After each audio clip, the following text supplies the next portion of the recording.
Ya, Assalamualaikum warahmatullahi wabarakatuh. Dan selamat siang. Pada hari ini kembali lagi dengan saya, Dr. Ansar. Kita kembali dalam acara Ngape Sehat.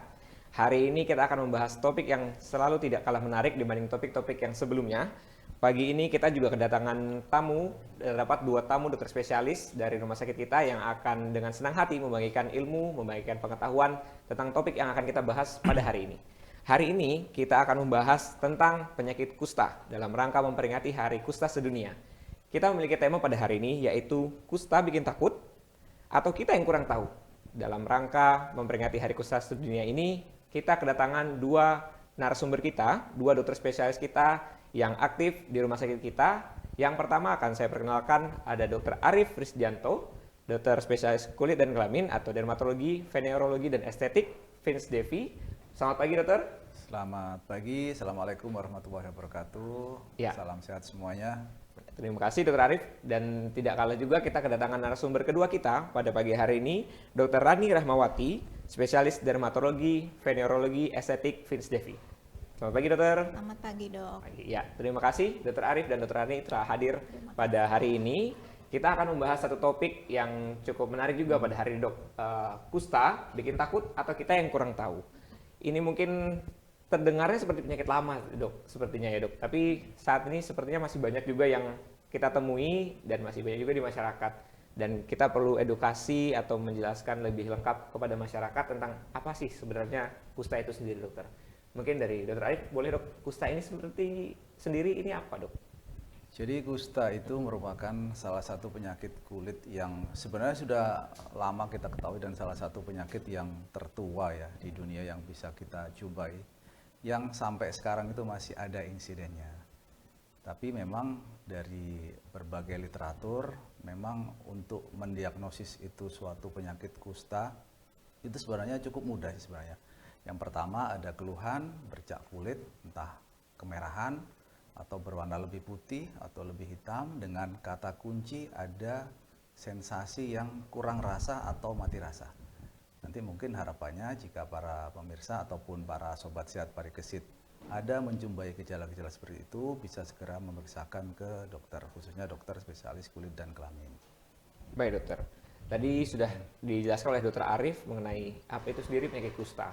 Tadi yang menarik dokter sampaikan, kusta ini sendiri sudah penyakit lama ya dok. Ya. Cuman memang mungkin masih banyak juga kita temui. Kira-kira sebenarnya kusta ini apakah dia menular dok? Oleh karena itu masih terus berada atau pengobatannya sebenarnya belum ditemukan atau seperti apa dok? Kenapa dia masih banyak sering kita temui dokter? Jadi memang kalau kita melihat kusta itu sebenarnya suatu penyakit yang menular ya. Cuman penularannya itu tidak segampang dan semudah itu. Perlu kontak yang lama, yang erat, yang intim.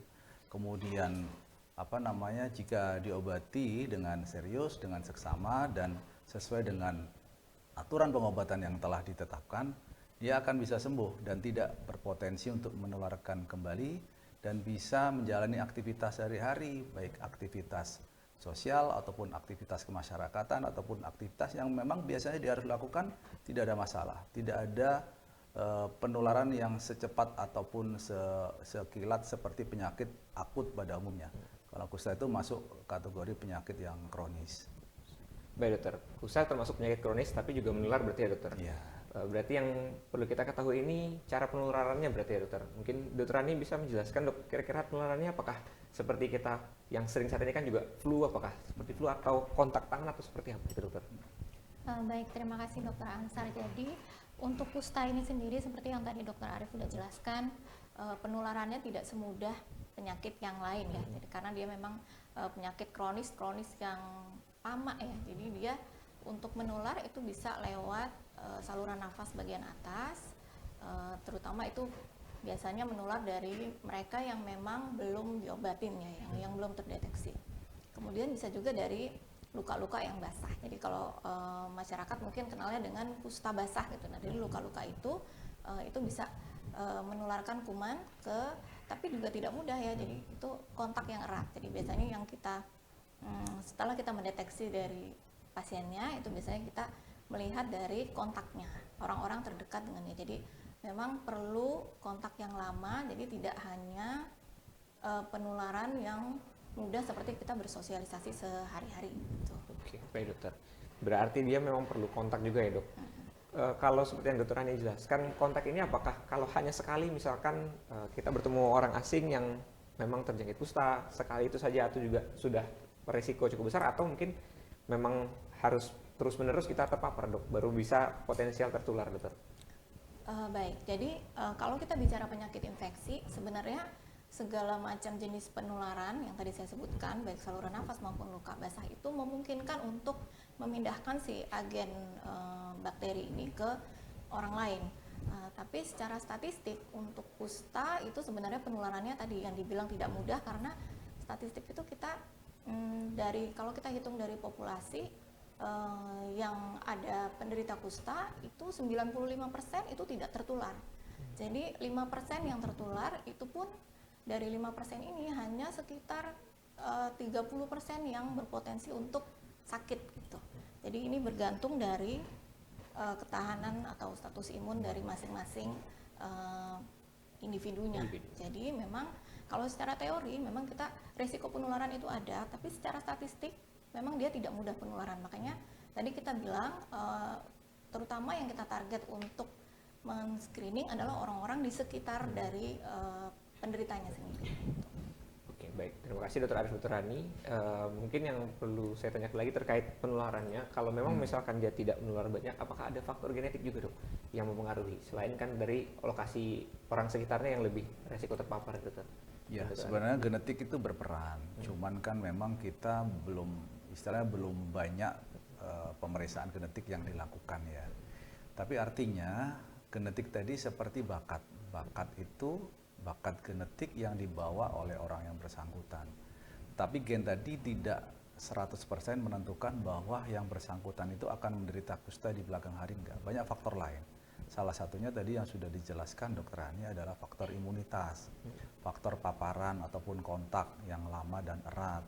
Itu juga sangat berpengaruh. Termasuk juga gizi juga sedikit berpengaruh. Jadi ada banyak faktor lain. Jadi memang genetik memegang peranan, cuman peranan tadi tidak terlalu signifikan ya. Jadi tetap imunitas sama paparan dari orang yang menderita kusta tadi, yang jika kontak melalui tadi luka atau melalui berbagai macam sarana penularan, itu akan memungkinkan untuk terjadinya ada mekanisme imun yang bekerja di situ. Tapi di antara paparan tadi mungkin hanya sebagian kecil aja yang bergejala penyakit kusta. Artinya gejala klinis itu hanya muncul pada sebagian kecil individu. Itu pun dengan kondisi-kondisi tertentu ya. Baik, terima kasih Dr. Arif. Kita lanjut mengenai gejala tadi dok. Sudah disinggung juga, sudah dibahas oleh Dr. Arif dan Dr. Hani. Gejala yang paling sering atau paling gampang untuk kita ketahui, terutama masyarakat awam ketahui ini seperti apa dok? Gejala awal yang bisa kita lihat secara kasat mata ada perubahan warna di kulit, perubahan tampilan klinis kulit yang mungkin ada yang lebih merah, ada yang lebih putih, ada yang lebih menghitam, ataupun ada benjolan-benjolan kecil yang kata kuncinya tadi yang sudah saya sebutkan di awal bahwa ada sensasi rasa yang berkurang atau bahkan mati rasa, tidak kerasa sama sekali. Kalau ada hal seperti itu mungkin alangkah baiknya segera diperiksakan ke dokter. Mungkin saran saya seperti itu ya. Baik dokter. Lalu kalau misalkan ada gejala kemerahan itu apakah ada di posisi tubuh tertentu, misalkan di tangan, di kaki atau di wajah, atau bisa di mana saja dokter? Kusta itu sebenarnya bisa menyerang semua bagian tubuh ya, termasuk juga ada yang sebagian besar juga menyerang sel saraf. Jadi kuman kusta itu saat dia masuk pertama kali dia bersembunyi itu di sel Schwann namanya, di sel saraf. Jadi manifestasi kulit itu sebenarnya manifestasi yang paling akhir di antara keluhan gejala kusta. Jadi kalau sudah di kulit itu artinya kalau sudah muncul rasa yang sensasi berkurang atau bahkan mati rasa, itu sudah gejala paling akhir dari suatu tahapan klinis kejadian penyakit kusta. Di awal-awal memang dia menyerang saraf, sembunyi, kemudian dia kumannya keluar, dia manifestasi di kulit. Nah, jadi ada perubahan klinis di situ yang memang harus kita waspadai sehingga cepat kalau terdeteksi secara klinis lebih cepat, lebih dini, sehingga pengobatannya pun bisa cepat diberikan, sehingga potensi untuk kesembuhan pasien menjadi lebih besar lagi. Baik, terima kasih Dr. Arif. Kita lanjut ke Dr. Hani dok. Tadi sudah disampaikan juga Dr. Arif mengenai gejala. Mungkin yang paling sering dokter temui, kan di gejalanya bisa munculnya sebenarnya sudah di fase belakang ya dokter. Iya. Dari dokter-dokter yang sering temui biasanya pasien dengan kondisi gejala apa dok yang sudah sering baru berobatnya dok? Mungkin biar gambaran untuk masyarakat kita seperti apa biasanya kondisinya. Mungkin dokter Rani boleh dokter Rani. Ya, terima kasih. Jadi sebenarnya pasien datang itu kondisinya bervariasi ya. Jadi biasanya kalau misalnya pasien itu berasal dari daerah yang cukup banyak penderita kustanya, biasanya mereka udah lebih aware. Jadi umumnya mereka datang dengan gejala yang lebih dini, misalnya baru bercak di kulit, bercaknya agak mati rasa atau kurang rasa gitu. Jadi belum ada yang kita temui sampai komplikasi. Tapi ada juga mereka yang mungkin level edukasinya kurang, terus kemudian lokasinya jauh, jadi dari informasi dan media itu juga tidak terlalu tersosialisasi dengan baik, itu bisa datang ke kita itu udah dalam kecacatan gitu. Jadi yang kita lihat itu adalah sudah komplikasi dari gangguan sarafnya, jadi bisa dengan kakinya sudah mulai banyak luka-luka gitu, atau bahkan sudah mulai mutilasi, jari-jarinya udah mulai memendek gitu ya. Itu juga tidak jarang kita temui yang seperti itu. Memang kondisi di lapangan juga sangat bervariatif berarti dokter, dan kondisi masyarakat kita perlu kita kencangkan lagi edukasi supaya lebih paham agar bisa berobat lebih cepat berarti ya dokter. Baik dokter, kita lanjutkan mengenai suatu penyakit, berarti harus ada pemeriksaan yang kita lakukan. Ya. Pemeriksaannya kira-kira apa saja mungkin dokter Rani, dari yang paling gampang sampai mungkin advance-nya apa dok, supaya kita bisa tahu dan masyarakat ini bisa tahu bahwa saya atau keluarga saya atau orang sekitar saya ini ternyata menderita kusta dan harus diobati dokter. Ya. Jadi karena kusta atau lepra ini sudah menjadi program global ya, jadi yang terakhir eradikasi untuk kusta ini diharapkan 2030 secara global itu kita udah zero new case, maksudnya tidak ada kasus baru untuk kusta. Jadi sebenarnya baik dari WHO maupun dari pemerintah Indonesia sendiri itu udah memfasilitasi dengan modalitas diagnostik yang sesimpel mungkin. Jadi diharapkan pasien-pasien ini tidak perlu misalnya harus ke rumah sakit, tapi dengan misalnya ke puskesmas, itu dokter puskesmas sudah bisa mendiagnosis. Jadi diagnosisnya itu bisa secara klinis sampai dengan laboratoris. Jadi tadi termasuk misalnya kalau yang dari WHO itu kita ada beberapa kriteria ya. Jadi misalnya ada tanda kardinal, yaitu ada bercak yang mati rasa, atau misalnya ada pembesaran atau penebalan saraf, kemudian ada gangguan saraf, misalnya nyeri saraf, atau misalnya kita menemukan kecacatan sudah, atau misalnya di puskesmas juga sekarang sudah mulai bisa pemeriksaan untuk BTA ya, kita bilang BTA, jadi laboratoriumnya juga. Nah dari WHO itu cukup untuk mendiagnosis itu hanya menemukan minimal satu dari 4 tanda tadi, itu kita udah bisa untuk mendiagnosis kusta. Jadi biasanya kasus-kasus yang agak sulit kalau misalnya ditemukan gejalanya tidak khas, ada bercak nih tapi kadang-kadang mati rasa, kadang-kadang enggak, jadi evaluasinya sulit.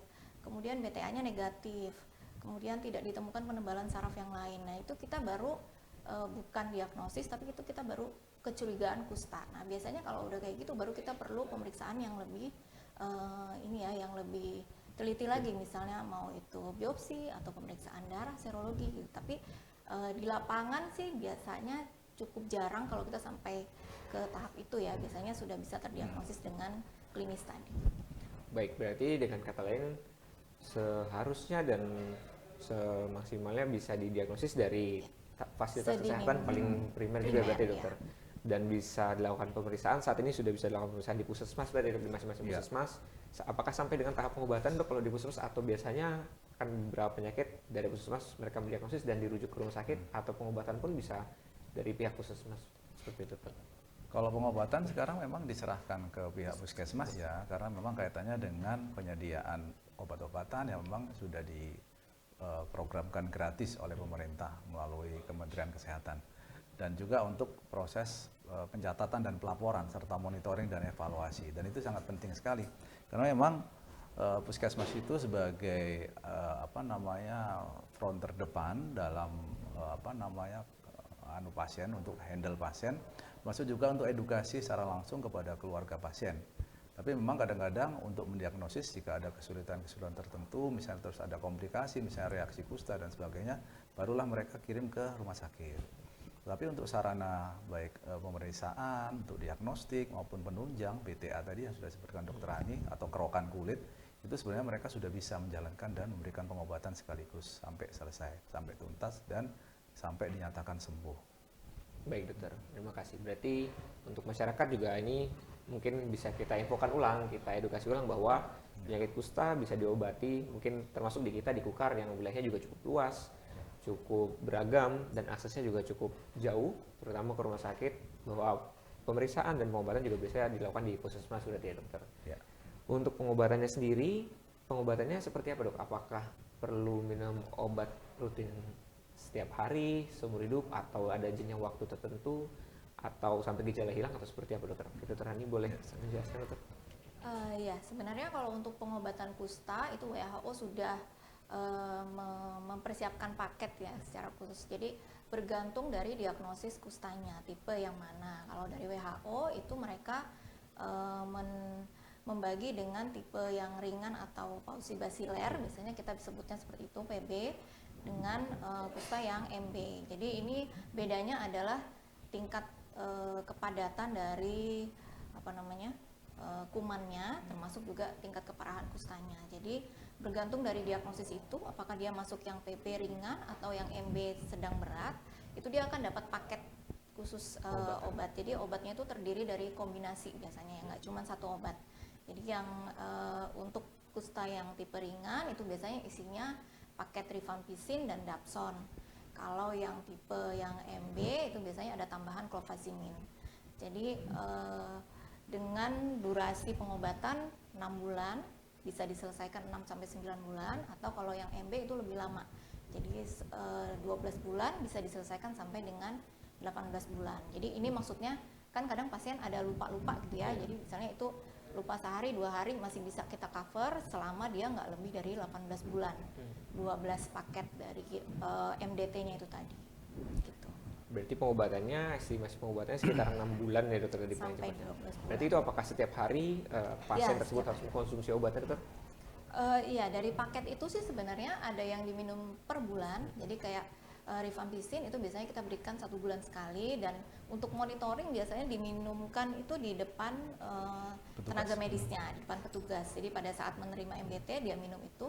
Nah kemudian untuk dapson itu ada yang dia minum hari itu juga di depan petugas, tapi ada yang dia harus minum setiap hari. Jadi nanti itu paketnya tuh sebenarnya sudah dibuat cukup mudah ya. Ada kayak hari ke-1 sampai hari ke-28. Jadi Kayak supaya PLKB, kayak betul. PLKB. Jadi pasien itu Ya, ada urutan mencegah. minumnya gitu. Ya, jadi dia supaya nggak lupa lah. Misalnya hari ini saya sudah minum apa belum. Jadi untuk 1 bulan itu. Baik dokter. Lalu selama pengobatan itu apakah seorang pasien itu perlu pemeriksaan berkala atau perlu kontrol berkala dok, terkait kalau kita lihat kan mungkin kalau 6 bulan yang masyarakat awam tahu mungkin seperti TBC mungkin ya yang mereka ini, apakah perlu pemeriksaan berkala per bulan atau per berapa waktu selama pengobatan 6 bulan ini dokter? Jadi kalau tadi yang sudah dijelaskan tipe yang paling ringan ya, tipe pausi basiler itu memang pengobatannya 6 bulan. Setelah pengobatan untuk monitoring keberhasilan terapi itu sebaiknya memang dilakukan pengecekan ulang ya.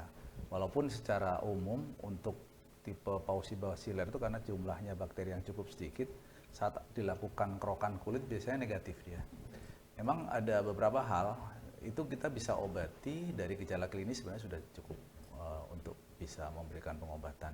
Cuman kalau masyarakat kan sebenarnya ingin lebih yakin lagi ya. Kalaupun nanti ada sistem rujukan yang bisa dibangun antara Vaskes, khususnya puskesmas dengan rumah sakit, jika memang kecurigaan ke arah kusta tipe pausi basiler untuk menegakkan diagnosis agak susah, mungkin bisa dikirim ke rumah sakit, dirujuk ke rumah sakit, sehingga nanti mungkin bisa kami diagnosis lebih lanjut lagi dengan pemeriksaan pengambilan jaringan kulit atau biopsi kulit, itu bisa juga.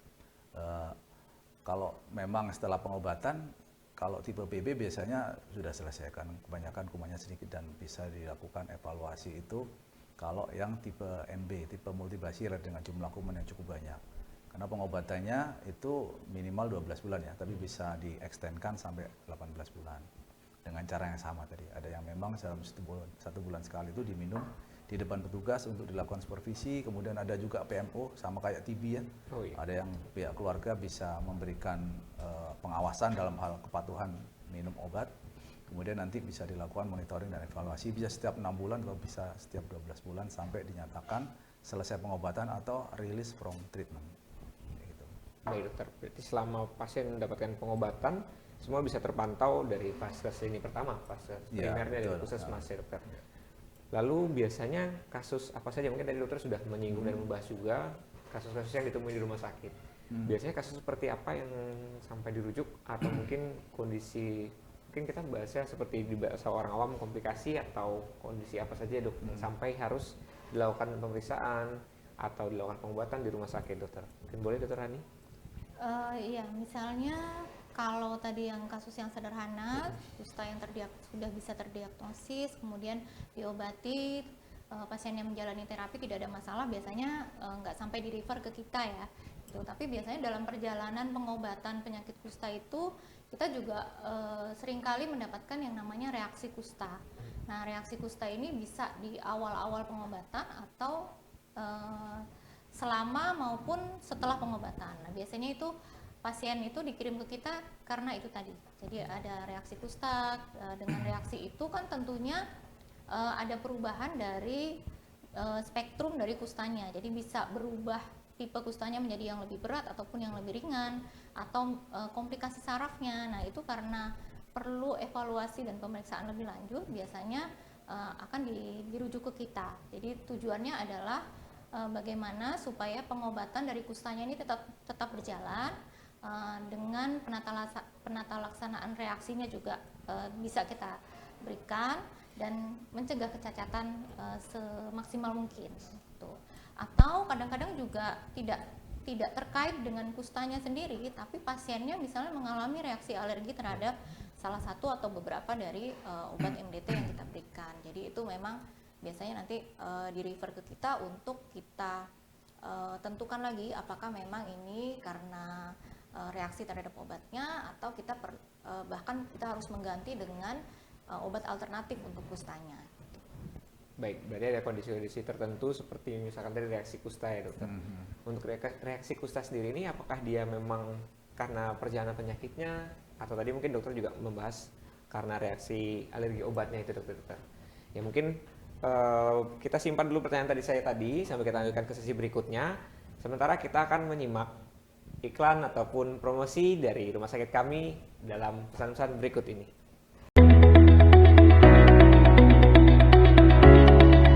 Kini, Rumah Sakit Umum Daerah Aji Muhammad Parikesit memberikan kemudahan bagi Anda.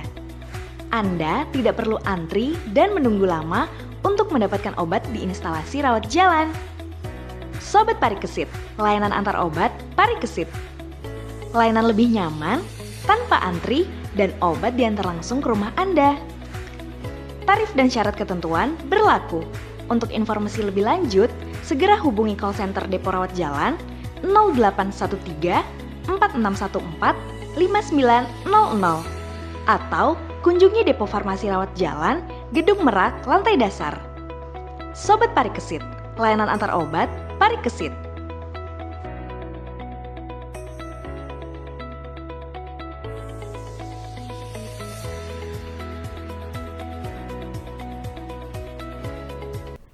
Ya, pada saat ini juga saya akan melakukan promosi atau mempromosikan layanan terbaru di rumah sakit kita tercinta, di Rumah Sakit Aji Muhammad Parikesit Tenggarong ini, di mana kami memiliki layanan terbaru, yaitu layanan Poliklinik Pavilion Nuri dengan tema cepat, nyaman, dan prioritas. Teman-teman dan masyarakat bisa menikmati layanan poliklinik premium dari Rumah Sakit Umum Daerah Aji Muhammad Parikesit dengan kenyamanan dan privasi terbaik. Untuk jam pelayanan dari hari Senin hingga hari Jumat pukul 8.30 hingga 16.00 WITA, di sini tersedia pelayanan dokter spesialis dan subspesialis yang berpengalaman, waktu tunggu lebih singkat, privasi dan kenyamanan yang sangat terjaga, dan one-stop service, dan kami melayani pasien umum, asuransi, dan mitra kerjasama. Pendaftaran online dapat dilakukan H-1, dapat dilakukan dengan scan QR Code atau dapat menghubungi nomor telepon yang tertera pada brosur seperti ini. Pavilion Nuri sendiri melakukan pelayanan kesehatan yang mengutamakan Anda sebagai customer kami, sebagai pasien kami yang akan kami layani dengan sepenuh hati. Ya, baik dokter. Kita lanjutkan ke pembahasan kita tadi mengenai reaksi kusta sendiri. Reaksi kusta ini apakah karena memang reaksi terhadap obatnya atau selama menjalani pengobatan, atau tadi mungkin dokter Ani juga menyebutkan bahwa setelah pengobatan pun masih bisa terjadi reaksi kusta, dan reaksi yang muncul di pasien ini seperti apa gitu dokter? Iya, jadi yang secara umum itu bisa dibagi dua ya. Yang paling sering terjadi itu adalah tipe 1 dan tipe 2 kita sebutnya.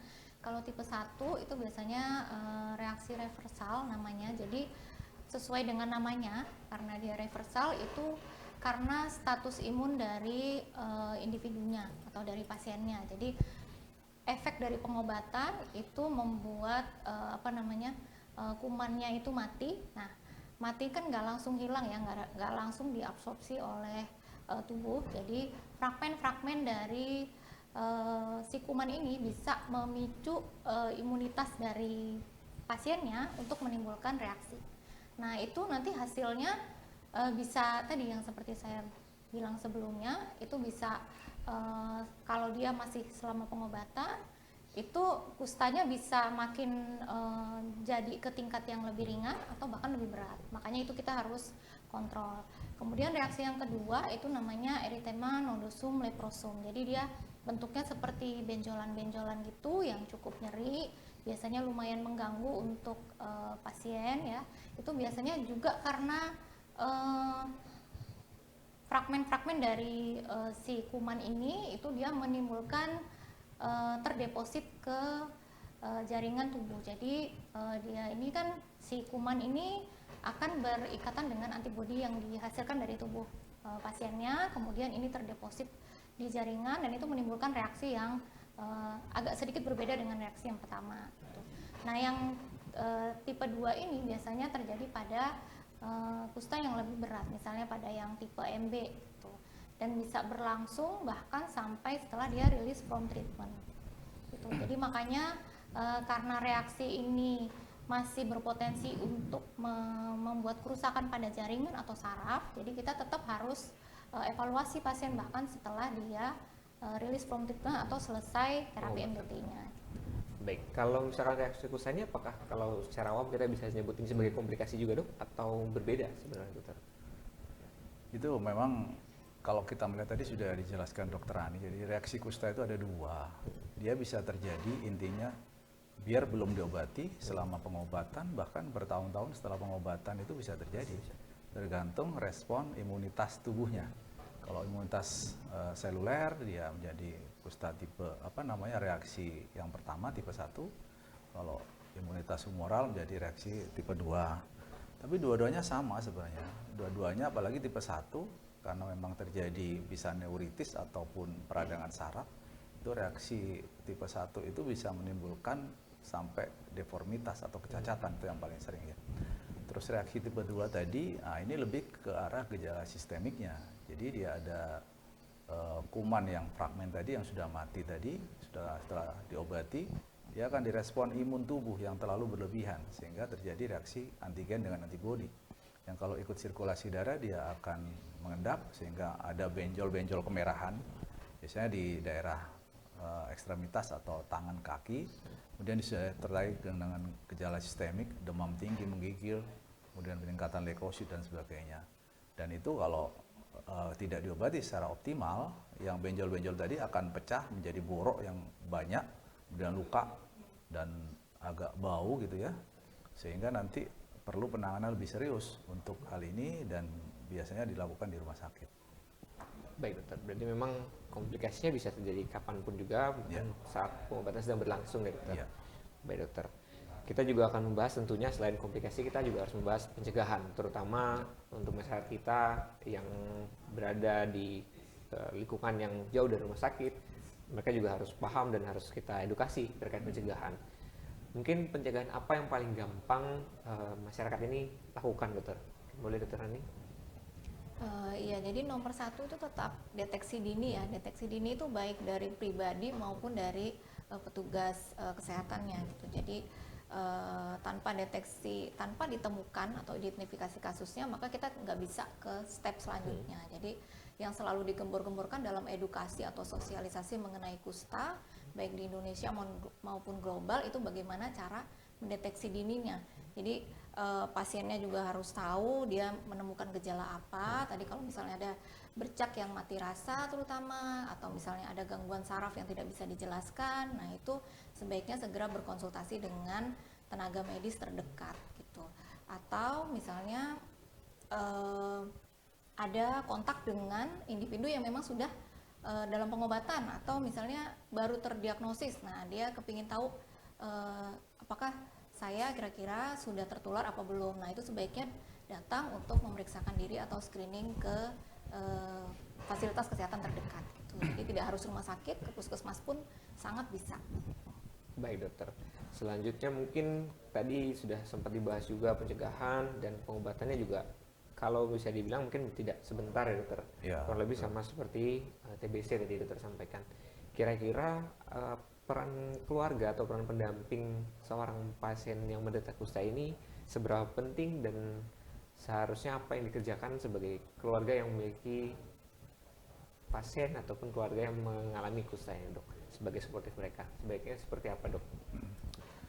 Jadi kalau support dari keluarga itu memang sangat penting ya, khususnya pada keluarga penderita kusta.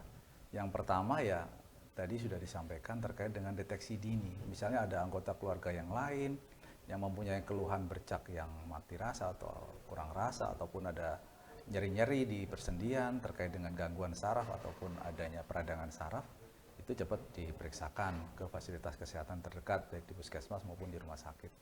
Terus yang kedua, dalam hal kepatuhan minum obat itu yang penting. Jadi artinya karena pengobatannya kan membutuhkan jangka waktu yang lama ya. Iya. Kalau untuk yang tipe PB tadi minimal 6 bulan, yang MB 12 bulan, dan itu setiap bulan nanti akan kontak dengan Vaskes untuk minum obat di depan petugas yang harus diawasi oleh pihak keluarga. Termasuk juga nanti di rumah yang ada obat yang harus diminum setiap hari, itu pun juga ada seorang anggota keluarga yang bertugas untuk mengawasi dalam hal kepatuhan ataupun konsistensi minum obat, sehingga nanti resiko untuk terjadinya komplikasi ataupun selesai pengobatan itu bisa kita optimalkan, jangan sampai nanti mereka putus obat.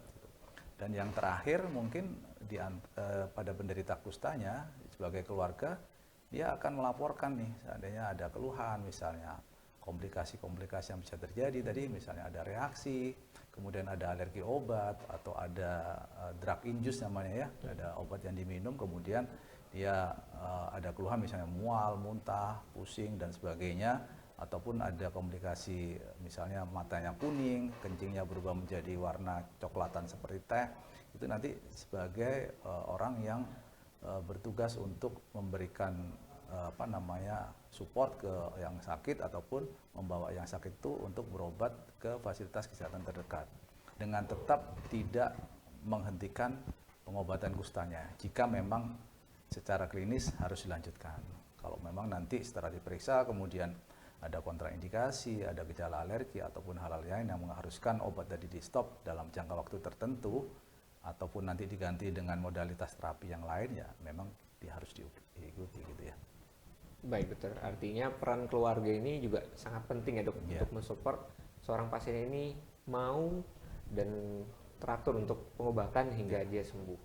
Terkait dengan tadi dokter sempat bahas mengenai kesembuhan juga, apakah seseorang yang dengan sudah dinyatakan sembuh bisa beraktivitas seperti biasa dan fungsinya juga dia sebagai seseorang individu di masyarakat ini bisa beraktivitas seperti biasa tanpa harus khawatir atau takut lagi dengan kondisinya dokter? Sebenarnya kalau aktivitas sosial itu tidak ada batasan ya. Memang penularannya tidak segampang itu.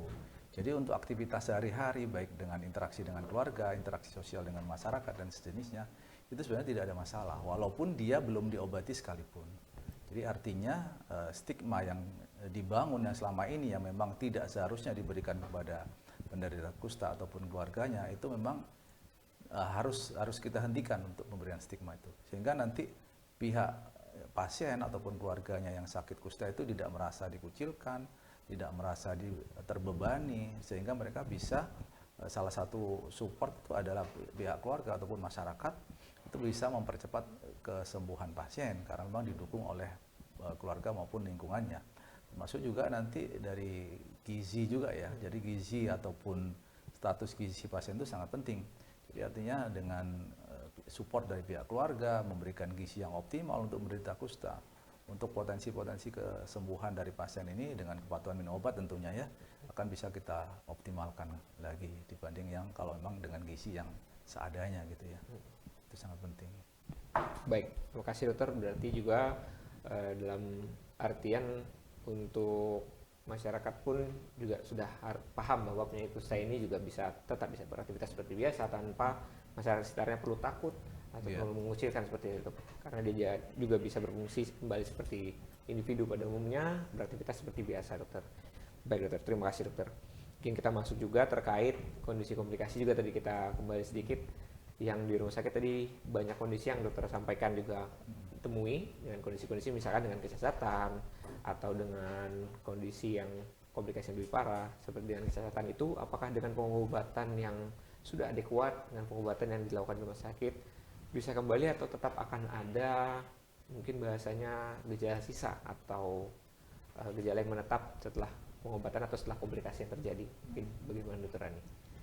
Betul sekali dok. Jadi yang berusaha kita cegah semaksimal mungkin itu adalah kecacatan sarafnya. Jadi apabila pasien datang ke kita itu sudah dalam kondisi memang terdapat defek atau kecacatan pada saraf, tentunya itu kita tidak bisa kembalikan ya. Jadi itu tidak bisa dikembalikan seperti semula walaupun pengobatannya selesai dan pengobatannya baik gitu ya. Jadi penyakitnya mungkin sembuh, jadi tidak menular, kemudian pasiennya tidak ada proses yang lebih lanjut, tapi kecacatan itu akan tetap ada. Makanya pada kusta itu juga kita seringkali bekerja sama dengan fisioterapi. Misalnya kalau dia datangnya udah terlambat, misalnya kakinya udah drop foot, ketidakmampuan untuk mengangkat kaki. Nah itu memang tidak bisa kita apa-apakan. Jadi biasanya kita akan bekerja sama dengan fisioterapis atau rehabilitasi medik. Nanti ada alat bantu atau protesa khusus untuk bisa membantu dia kembali beraktivitas seoptimal mungkin. Gitu. Jadi kerusakan atau kecacatan saraf yang terjadi sebelum pengobatan itu kita tidak bisa kembalikan. Gitu. Jadi sangat disayangkan kalau misalnya tidak bisa mendeteksi dari awal. Ya baik, terima kasih dokter Rani. Artinya juga semua berkesinambungan dari awal deteksi. Itu tadi yang dokter Rani dan dokter Arif sampaikan teman-teman bahwa deteksi dini ini sangat penting sekali ya dokter. Karena apabila terutama bila sudah timbul gejala komplikasinya, itu kondisinya ada beberapa kondisi yang sudah tidak bisa kita perbaiki walaupun dengan sudah pengobatan yang adekuat berarti ya dokter. Baik dokter, mungkin kita mendekati akhir acara juga dokter di hari kusta, memperingati hari kusta sedunia ini. Mungkin ada pesan yang perlu dokter sampaikan baik kepada masyarakat awam, mungkin kepada nakes juga terutama yang di daerah terpencil atau daerah di fasilitas pelayanan primer yang bahwa mereka penggeraknya, mereka promotor atau petugas yang dengan sigap harus mendeteksi dini. Mungkin boleh dari dokter Rani, mungkin ada pesan yang dokter perlu sampaikan. Baik, mungkin saya mengutip dari pertemuan Kongres Kusta yang terakhir di Indonesia di Bali kemarin tahun lalu. Itu mereka tujuan akhirnya adalah satu, zero transmission, jadi tidak ada penularan, kemudian zero discrimination, jadi tidak ada stigma atau perbedaan di status sosial di masyarakat, dan zero disability. Jadi semoga dengan pengobatan yang diberikan itu tidak sampai menimbulkan kecacatan. Jadi sekali lagi mungkin bagi masyarakat, sobat parikesit maupun dari tenaga kesehatan itu memang lebih aware lagi untuk mendeteksi dini, mendeteksi screening kontak ya keluarga, pengobatan yang termonitor dengan baik dan evaluasi pasca pengobatannya untuk menuju ke yang tadi saya sebutkan. Zero transmission, zero disability, dan zero discrimination. Baik, terima kasih dokter Rani. Mungkin dari dokter Arif, boleh dokter? Ya sebenarnya untuk pengobatan kusta itu tidak bisa hanya melibatkan pihak rumah sakit ataupun puskesmas ya. Jadi banyak stakeholder yang harus memang kita libatkan, termasuk dari posyandu, para kader, sehingga nanti mereka saat turun ke lapangan menjumpai ataupun menemukan pasien yang dengan gejala-gejala adanya bercak yang mati rasa tadi, segera mereka koordinasi dengan tenaga kesehatan terdekat ataupun di pusat-pusat kesehatan terdekat, sehingga nanti deteksi dini itu yang sangat penting, sehingga nanti ada upaya-upaya untuk pemeriksaan lebih lanjut yang bisa membuktikan bahwa yang dicurigai itu menderita kusta atau bukan gitu, sehingga ada pengobatan lebih awal, sehingga nanti komplikasi-komplikasi yang bisa terjadi ataupun kecacatan yang bisa terjadi bisa kita minimalkan. Artinya untuk pasien yang memang, yang kedua, untuk pasien yang memang terbukti sebagai pasien kusta, jangan jauhi orangnya. Artinya kita rangkul orangnya, kita musuhi penyakitnya, oke, cuman kita harus dekati orangnya untuk nanti mereka lebih berupaya untuk berobat demi kesembuhan dirinya, dan kita akan bantu dengan fasilitas-fasilitas yang memang dari pihak stakeholder terdekat itu bisa kita usahakan, misalnya mungkin transportasi ataupun pemenuhan gizi yang cukup bagus, ataupun koordinasi dengan pihak tenaga kesehatan atau fasilitas kesehatan terdekat, ataupun membangun nanti sistem rujukan yang memang sudah ada selama ini, yang sudah kita bangun dengan baik antara puskesmas dengan rumah sakit. Tetapi kita juga harus menghargai ataupun mengoptimalkan upaya-upaya dari peran serta masyarakat untuk nanti memutus rantai penularan ataupun deteksi dini dari penyakit kusta ini. Mungkin demikian. Ya, baik. Terima kasih Dr. Rani dan Dr. Arif atas ilmu yang disampaikan di podcast kita pada hari ini, di talk show kita pada hari ini. Mungkin sekali lagi kita memperingati Hari Kusta Sedunia dengan tema kita pada hari ini, kusta bikin takut atau kita yang kurang tahu. Semoga teman-teman semua di rumah, di masyarakat semua sudah cukup paham mengenai penyakit kusta, terutama stigma yang tadi yang harus kita hilangkan, bahwa semua pasien dapat sembuh, dan kita juga harus menghilangkan stigmanya, berarti kita hilangkan penyakitnya dan kita musuhi penyakitnya, bukan pasiennya, seperti itu. Terima kasih banyak sekali lagi Dr. Arif dan Dr. Rani. Terima kasih. Salam sehat selalu, salam sejahtera selalu. Kita akan ketemu lagi di Ngapai Sehat berikutnya. Terima kasih.